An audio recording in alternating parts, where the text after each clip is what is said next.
So if there's one thing we know about Brava, we know that she's got some impressive upper body strength, because she didn't just support herself in the back of a cargo plane, she also supported a fully grown man flapping in the wind. So congratulations to her, and congratulations to Viperstrike for this partially successful mission. My name's Blackwatch, welcome to another episode of my Siege lore series, and today we're taking a look at the animation that came for Operation Commanding Force.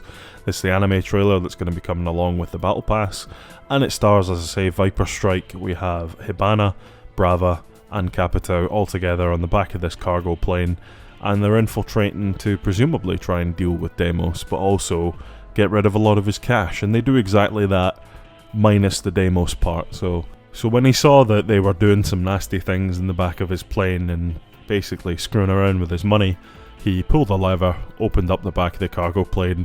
He's a ruthless motherfucker. He doesn't care that one of his guys got sucked out into the abyss, presumably never to be seen again, or to be seen very briefly by someone before he turned into something entirely liquid, because you generally don't survive falls from that height unless you're equipped with enough loose skin that you can actually fashion yourself into a wingsuit, but that's very unlikely. So it's clear from the rip that Deimos doesn't really care who dies in the advancement of his particular agenda. He's unfortunate here that he's lost a load of cash. It flew out the window just as quickly as his guys did, and he did as well. Presumably with a parachute, or it's going to be a very short story for this guy, but you know, in the world of modern narratives you've got to be ready for any eventuality, so maybe that's the number one theory, is Deimos is now a puddle, but unlikely. So what does this animation tell us? Well, it tells us that, as I mentioned, Deimos doesn't care.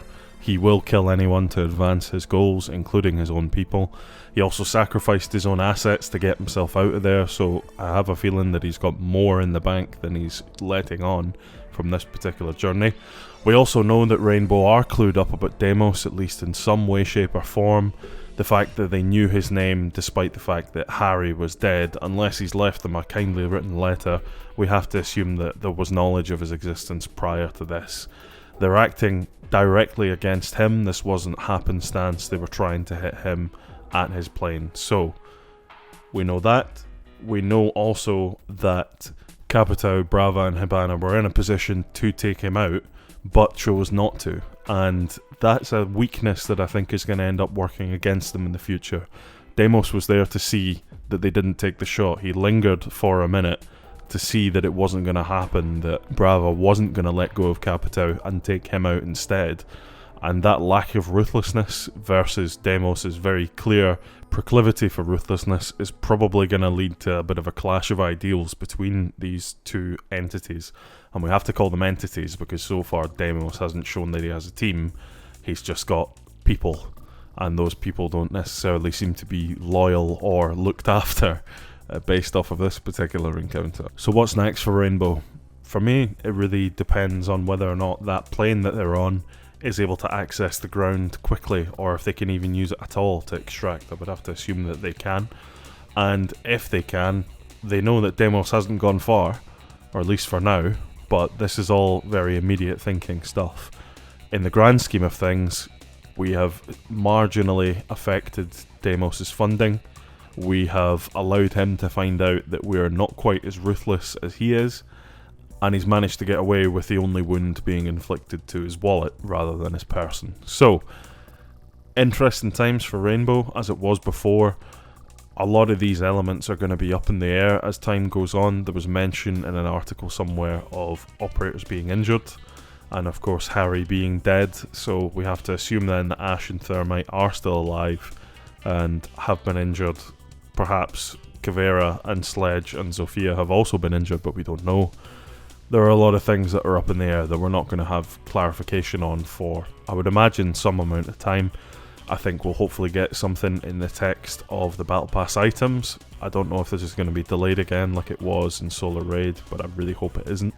I'd like to see that happen sooner rather than later, because it's nice to have that at the start of the season. But we just got to wait and see.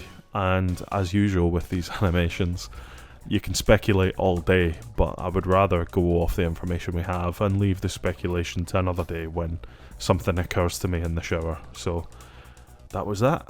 Good animation, I liked it. Naruto run as well, very cheeky. I'll catch you in the next one, everybody. Double batching ya. Bye-bye. By the way, it's dopo batching you, not double batching you. I've seen some people some people comment this, and when I say some people, I don't mean one person. It has been at least 2 people who've said double batching you. It's not, I promise. It's the Ukrainian for goodbye. It used to be that I said the Russian for goodbye, but I decided to change that for a completely unrelated reason. Definitely not anything to do with one country encroaching on the sovereign territory of another. Wink wink. I'm lying, that's definitely what it's about. So yeah, dopo batching you everybody. See you in the next one. Bye bye.